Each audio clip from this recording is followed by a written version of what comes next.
multivitamin, calcium, vitamin D, iron, B12, all the supplements that I am asked about when it comes to what should dancers be taking, or should they even be considering supplements at all? I'm Rachel Fine, registered dietitian nutritionist and founder of To The Point Nutrition. A dancer's performance is a direct result of hard work and motivation. So where does food fit into this? There's a lot of myths and a ton of antiquated ideals, and I'm here to dispel those. Hi, I'm Rachel Fine, registered dietitian nutritionist and specialist in all things nutrition for dancers. Today we're talking about a very commonly asked topic, and that is the topic of dietary supplements. Back up, what are dietary supplements? Well, the actual term and definition, supplement, is both defined and regulated very differently depending on where in the world you're coming from. Now, I'm based here in the US, so that's going to be my primary focus for the purpose of this video. Dietary supplements might involve vitamins, minerals, but they can also include herbs, botanicals, and protein isolates like the ones that you see with protein powders. Supplements can also come in many different forms, like pill form or powder form are the most common types. But supplements can also come in the form of food, like bars, crackers, energy drinks, and certain powders. So obviously there's a huge variety when it comes to what we're referring to as dietary supplements. Now, this isn't always across the board, but for the most part, what we see from wellness culture is the marketing of dietary supplements in comparison to medication to be utilized for the purpose of disease prevention. Now, within this rhetoric, what we also hear from wellness culture is often a lot of promises around dietary supplements. These proposed promises to fix, correct, prevent, and even treat are quite misleading. There's several different considerations that I need dancers to start thinking about before deciding upon a dietary supplement, or of course asking their medical doctor for a dietary supplement. So let's dive in. The first that I want to focus on is regulation, or lack thereof. See, the FDA, the Food and Drug Administration, regulates the safety of our food supply.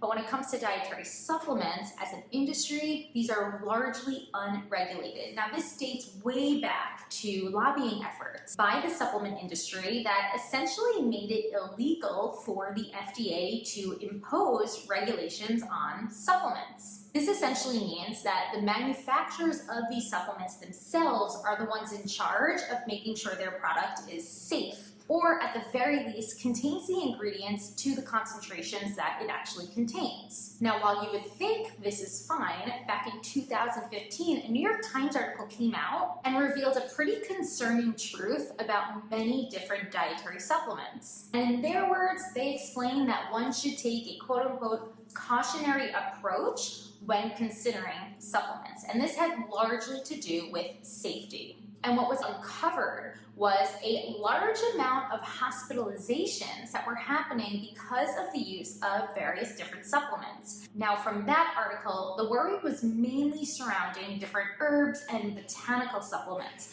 But it's important to consider as a whole because the dietary supplement industry is largely unregulated. And therefore, when it comes to supplements that you might be considering, not only might they not include the ingredients and the ingredient concentrations that they say they include, but they just downright might not be safe. Now let's get back to this main question about whether or not dancers need supplements. Now, a recent 2022 review concluded that vitamin and mineral supplementation demonstrated little to no benefit, especially in regard to the prevention of certain disease states. I think this is a really interesting point because, as I mentioned earlier, supplements are often marketed with that picture of prevention in mind. So if we're looking at the research, and the research is telling us with some follow-up, these supplements didn't result in the promises that they suggested, it's important to start weighing the pros and cons. Now let's play devil's advocate for a bit, because this will help in our decision making. These studies and this specific review was not performed on dancers. Unfortunately, much of our research isn't performed on dancers. But if we were looking at athletic populations, these studies were still not performed on athletes. Now, athletes and dancers alike have increased needs when compared to the general population.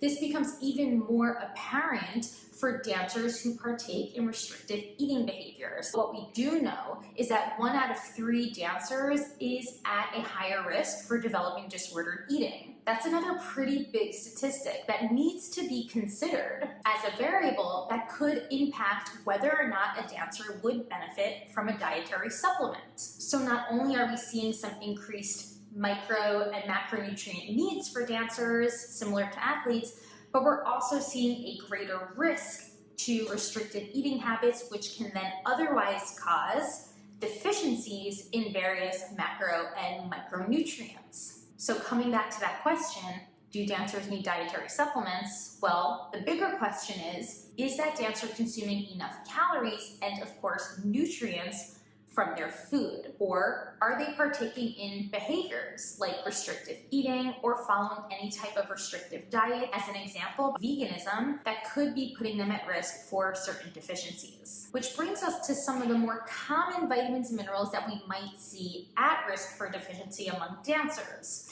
Those include calcium, vitamin D, iron, zinc, the B vitamins, vitamin E, and of course within the macronutrients, pretty much all of them, carbs, fats, specifically omega-3s, and protein. Now, this does not mean that I'm saying dancers need to supplement with all of these macro and micronutrients. Actually, I'm not recommending that at all, because ideally, we want to propose a food-first approach. This essentially means that we're encouraging that dancers build a supportive daily meal plan that enables them to eat a sufficient amount of calories from food so that they are getting in all of those macro and micronutrients that are needed. And just an FYI, it's very possible. It's possible for dancers to do this, to get in all of their needs from food.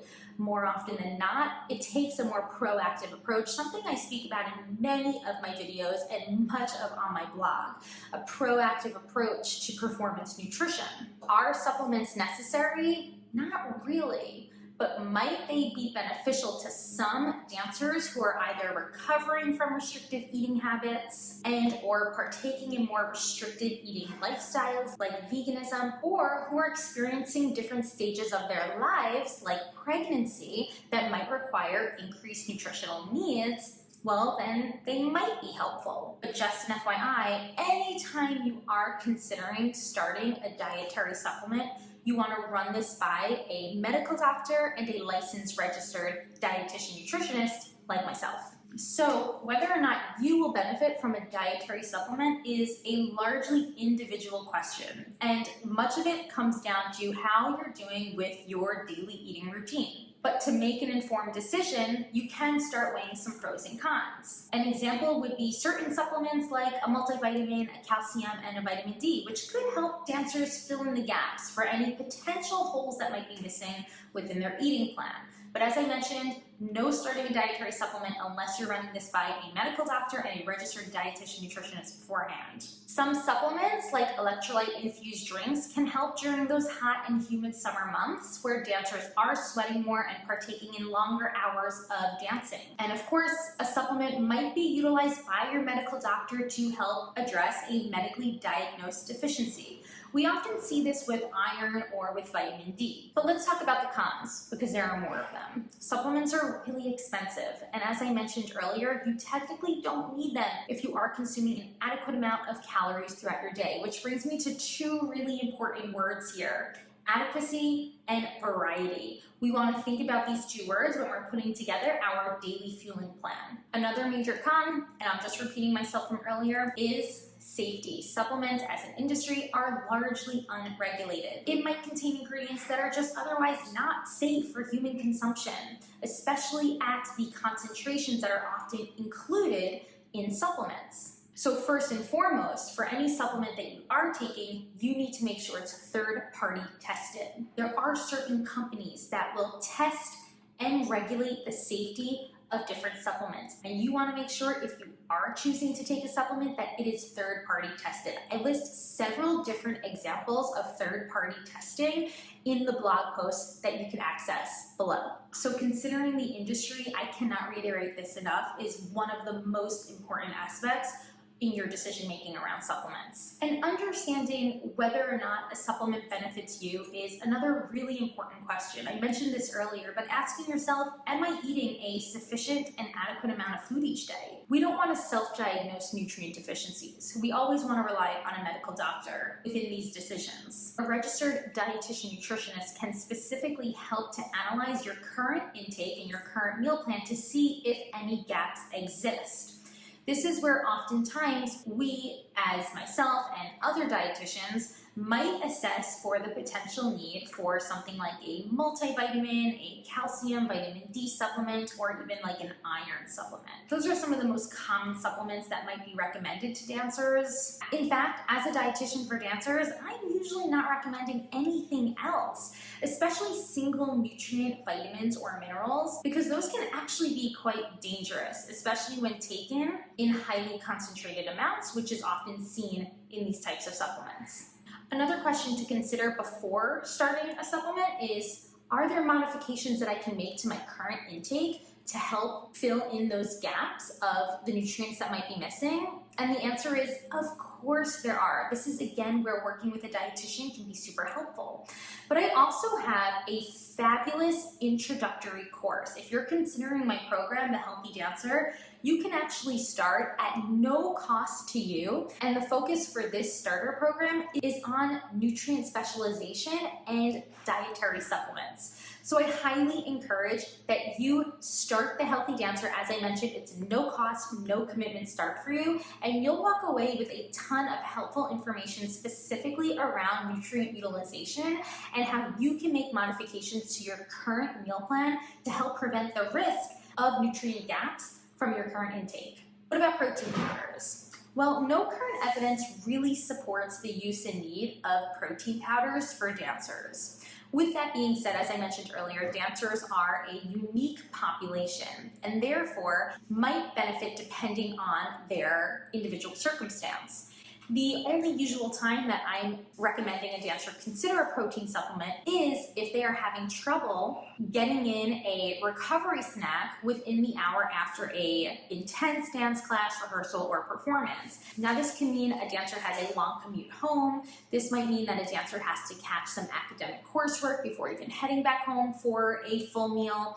So adding a protein supplement to something like a smoothie can actually be beneficial, can help a dancer in that instance. It's not necessarily something that's needed nearly every day, but in certain instances, it can be helpful. Is it necessary? No, especially if we can get in that extra snack or that extra meal. So the bottom line is if your daily meal plan as a dancer is sufficient in calories, abundance, and variety of different foods, then you likely don't need any type of dietary supplement. If you are concerned about your nutrient status, specifically the most common ones being calcium, vitamin D, or iron, well then I highly encourage that you seek two clinicians, a medical doctor and a registered dietitian nutritionist, as they can work together to help you better formulate a plan so that not only will your current intake meet those nutrient needs, but also if deficiency exists, then we can work on repletion and of course, maintenance. I hope you found this helpful. As always, hit the subscribe button so that you can be first to know when a new video releases here. If you want to learn more on nutrient specialization, utilization, and a deeper dive into supplements for dancers, then consider The Healthy Dancer, because you can start at no cost to you and walk away with a ton of helpful knowledge on the topic.